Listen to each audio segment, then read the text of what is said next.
Haleluya. Salam Bapak Ibu Saudara yang dikasihi oleh Tuhan. Bertemu kembali dalam program pembinaan jemaat dengan topik Bapak sepanjang kehidupan, bagian yang kedua. Makna menjadi Bapak. Arti panggilan Bapak. Bapak atau Father dalam bahasa Ibrani adalah Abba, yang berarti ayah. Papa atau pater. Arti pater adalah penyedia, sumber, pemberi makan, penopang, pendukung, pendiri, pelindung. Allah adalah yang awal dan yang akhir. Ia yang menciptakan segala sesuatu. Ia yang mengawali segala sesuatu. Ia pula yang memelihara sampai segala sesuatu terjadi seperti rancangannya. Nah, fungsi yang demikian menunjukkan fungsi sebagai Bapa. Pada waktu kita mengenal Allah, bukan sekedar sebutan atau panggilan atau gelar, tetapi di dalam nama itu memiliki makna yang berkaitan dengan fungsi Bapa, yaitu pencipta dan penebus, yang memulai dan yang terus memelihara, mempertahankan sampai selesai.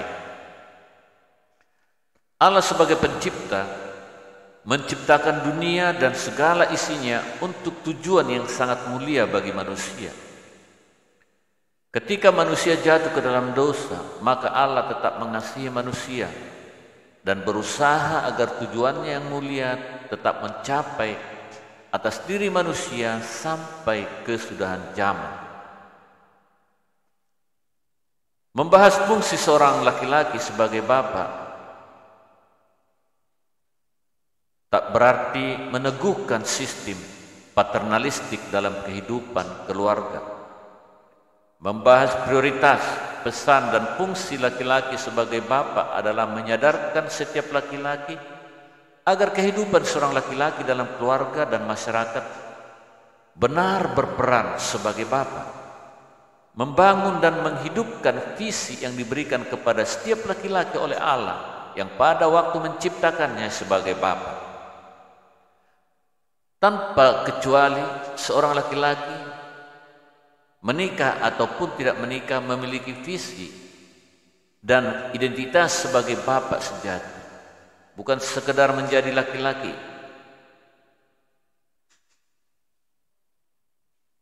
Menjadi bapa adalah visi dan peran laki-laki sepanjang kehidupan. Fungsi seorang laki-laki sebagai bapa adalah mewujudkan gambar bapa di bumi ini. Allah menjadikan laki-laki sebagai bapa di bumi ini. Sebab itu setiap laki-laki memiliki visi dan identitas sebagai bapa. Fungsi laki-laki menjadi bapa bukan didapatkan atau dipilih atau karena suatu tradisi, tetapi fungsi itu melekat pada ciptaan Allah, yaitu pada waktu Allah menciptakan laki-laki. Apabila kita adalah seorang laki-laki, maka kita mempunyai tanggung jawab atas segala sesuatu yang berasal dari kita. Benih yang diberikan kepada istri, anak-anak, keluarga dan keturunan. Jadi di hadapan Allah laki-laki dan perempuan adalah setara. Namun laki-laki memiliki tanggung jawab yang unik, berbeda dengan tanggung jawab seorang perempuan. Laki-laki bertanggung jawab atas segala sesuatu yang berasal dari dirinya.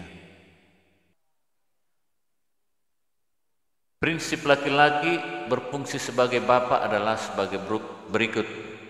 Yang pertama, laki-laki adalah penyedia benih, pemberi benih. Nah, dapat digambarkan sebagai berikut. Laki-laki adalah yang menyediakan benih, yang mengawali suatu kehidupan.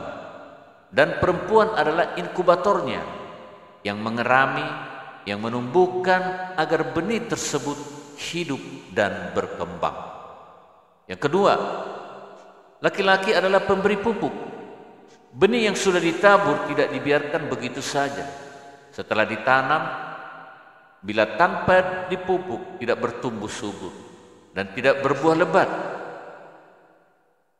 Dan yang dihasilkan oleh buah tentu adalah, yang dihasilkan oleh benih adalah buah.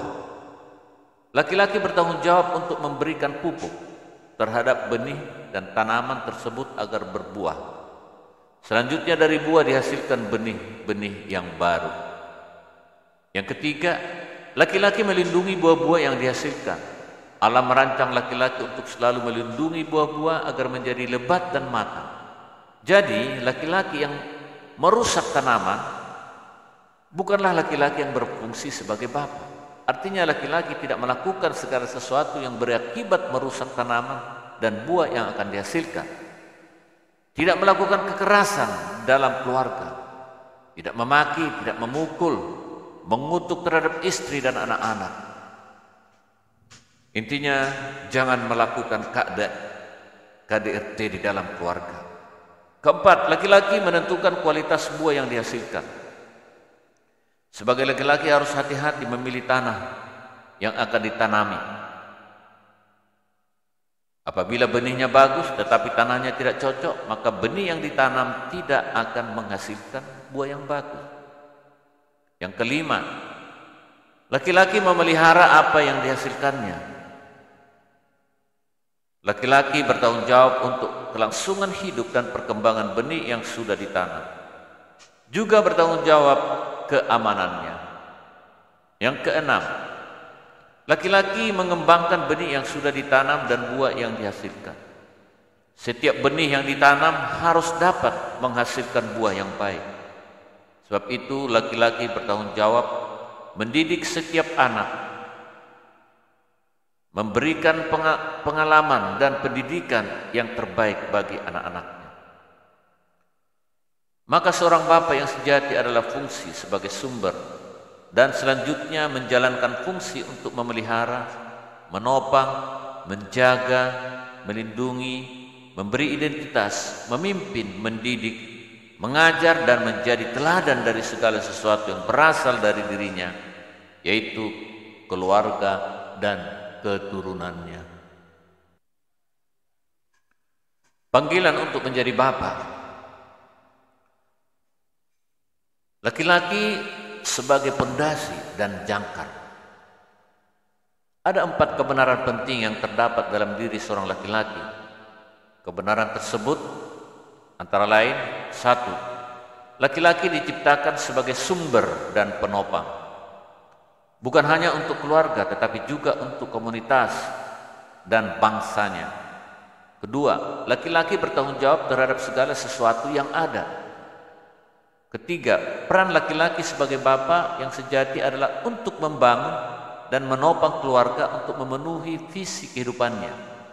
Keempat, peran laki-laki dimulai dari keluarga,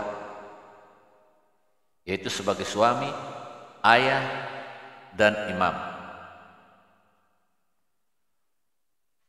Saudara yang dikasihi Tuhan, kokoh tidaknya sebuah bangunan bukan terletak pada pintu, jendela, genteng, ataupun pagarnya, melainkan bergantung pada pondasi bangunannya.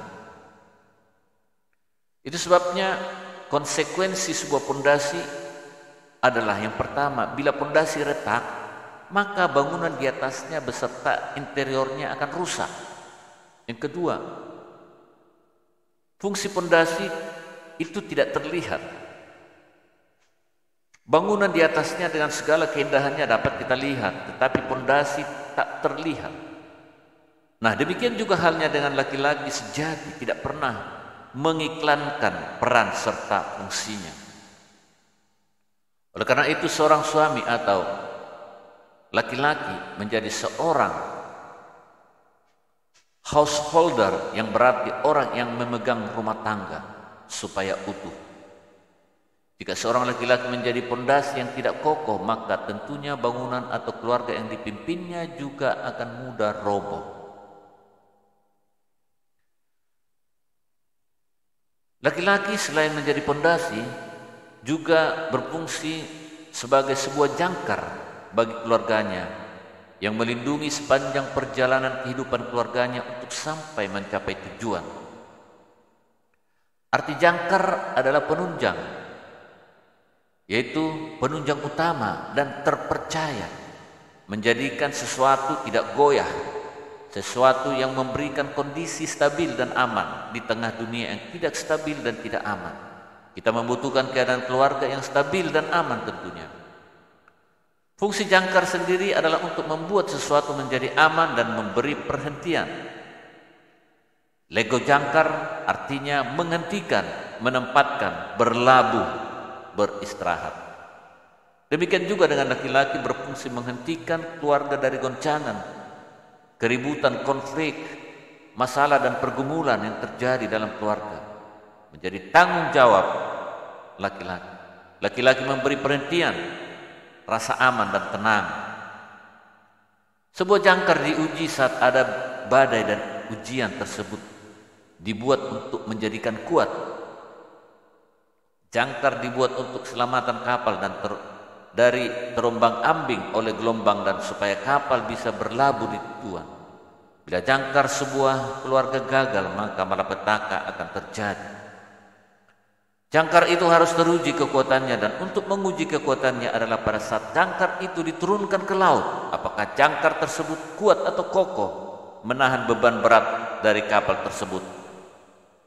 Demikian juga dengan seorang laki-laki, ia bisa teruji kuat atau tidaknya adalah ketika ia menanggung beban berat atas sebuah masalah. Apa yang Allah izinkan terjadi dalam hidup kita, meskipun kita merasa berat, hal itu adalah cara Allah untuk menguji kekuatan kita. Apakah kita dapat berfungsi sebagai jangkar? Kebenarannya adalah sebuah jangkar sebelum dipakai harus diuji terlebih dahulu. Adalah terlambat bila baru diuji pada saat kapal mengalami bahaya dalam keadaan darurat. Laki-laki diuji berdasarkan apa yang dikatakannya, apa yang dinyatakannya. Apabila Anda tidak mau diuji, jangan berkata apa-apa. Jangan mengatakan apa yang akan Anda lakukan. Allah tidak akan mempercayai kita sebelum Dia menguji kita.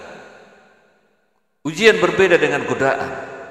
Ujian adalah untuk memurnikan kita supaya lebih kuat, sedangkan godaan adalah untuk menguji kelemahan kita supaya menjadi lebih kuat. Laki-laki sejati tidak membangun hidupnya di atas pasir. Laki-laki harus menggali yang dalam dan mendapatkan batu karang yang kokoh. Laki-laki sejati adalah laki-laki yang tangguh di segala musim, tidak roboh terbawa badai atau gelombang besar.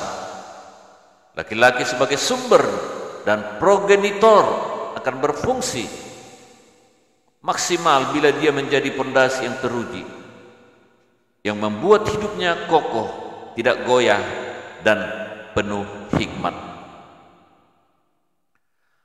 Laki-laki sebagai bapak yang sejati menjadi sumber dan progenitor. Laki-laki menjadi seorang sumber, dia yang memulai dan menyediakan segala sesuatu, dan ia juga menjadi seorang progenitor, yaitu seorang yang mendukung dan menopang.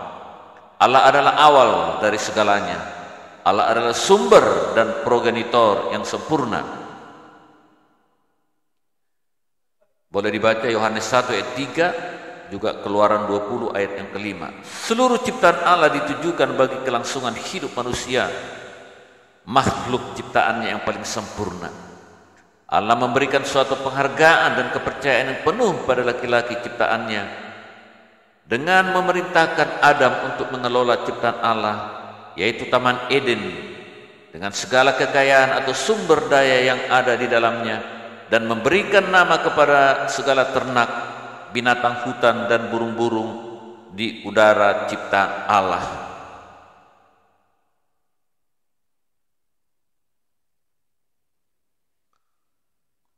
Dr. John C. Maxwell dalam The Maxwell Leadership Bible mengatakan bahwa ketika Adam ditempatkan di Taman Eden, dari sisi seorang laki-laki Allah memberikan kepadanya pertama, kepercayaan untuk menikmati ciptaan Allah, Kejadian 8 ayat 14. Kedua, kepercayaan untuk mengelola ciptaan Allah, Kejadian 8 ayat 15. Ketiga, kepercayaan untuk mentaati perintah Allah, Kejadian 8, 16 sampai 17. Keempat, kepercayaan untuk memimpin perempuan ciptaan Allah, Kejadian 2, 18 sampai 24. Tapi kepercayaan Allah tersebut pada akhirnya disia-siakan oleh Adam. Iblis berhasil menggoda Hawa, istri Adam, untuk memakan buah pohon pengetahuan tentang yang baik dan jahat yang telah diperintahkan oleh Allah pada Adam untuk tidak memakannya. Tidak hanya itu, Adam pun sama sekali melupakan dan menganggap remeh perintah Allah tersebut dengan turut memakan buah tersebut. Adam melakukan dosa, dan lewat dosa itu Adam menjadi lelaki yang tidak menghargai kepercayaan Allah. Ketika Adam menerima mandat untuk mengelola bumi, maka Adam menjadi pemimpin rohani yang pertama dalam sejarah manusia. Wujudnya adalah dalam pengawasan di Taman Eden dan menyediakan arahan pada keluarganya. Adam seharusnya menjadi seorang pengelola yang baik atas sumber daya dan semua relasi. Sayangnya dia gagal dalam keduanya.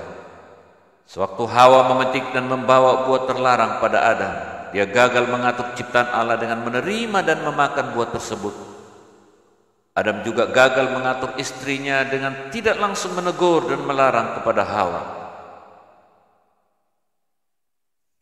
Selanjutnya Dr. John C. Maxwell mengatakan akibat kegagalan Adam, dia bertanggung jawab membangun relasi dan komunitas. Yang pertama, dia lalai dalam beberapa detail tentang pesan yang diperintahkan Allah kepadanya untuk disampaikan pada istrinya Hawa. Yang kedua, dia membiarkan suara Hawa lebih mempengaruhi dia, melebihi suara Allah sendiri. Yang ketiga, dia sendiri gagal dalam mempertahankan kepercayaannya dalam komunikasi. Yang keempat, dia melupakan apa yang telah Allah katakan tentang konsekuensi atau hukuman dari ketidaktaatan. Yang kelima, dia tidak mengambil tanggung jawab terhadap hasil kegagalan komunikasinya. Adam adalah laki-laki mulia yang pertama kali diciptakan oleh Allah. Ia adalah sumber dan progenitor. Ia sangat dipercaya dan dikasihi Allah, tapi ia gagal menjalankan fungsinya. Laki-laki yang mengetahui dan menjalankan fungsi dan sifat sebagai bapa adalah satu-satunya yang dapat memberikan identitas yang benar. Dalam hal ini Adam tidak memahaminya. Ia sebagai laki-laki tidak menjalankan fungsi bapa terhadap Hawa istrinya. Ukuran keberhasilan seorang laki-laki terletak pada sejauh mana ia dapat berfungsi sebagai bapa secara efektif. Setiap orang yang lahir di dunia ini membutuhkan seorang bapa untuk dapat meneguhkan jati dirinya. Prinsip utama kebapaan memberikan identitas. Siapakah yang dapat menjadi bapa? Setiap orang tidak ada yang sempurna, namun demikian setiap laki-laki harus menyadari panggilannya sebagai bapa bagi semua orang yang berasal dari dirinya. Banyak perempuan, para istri telah membuat kesalahan dan menjadi terhilang sebab suaminya tidak memberikan dirinya sebagai bapa seperti yang dibutuhkan. Setiap perempuan membutuhkan seorang yang mampu memberikan bimbingan kepadanya sebagai bapa. Nah, sebagai kesimpulannya, bapa adalah penopang, pengasuh, dan penjaga. Tuhan Yesus memberkati.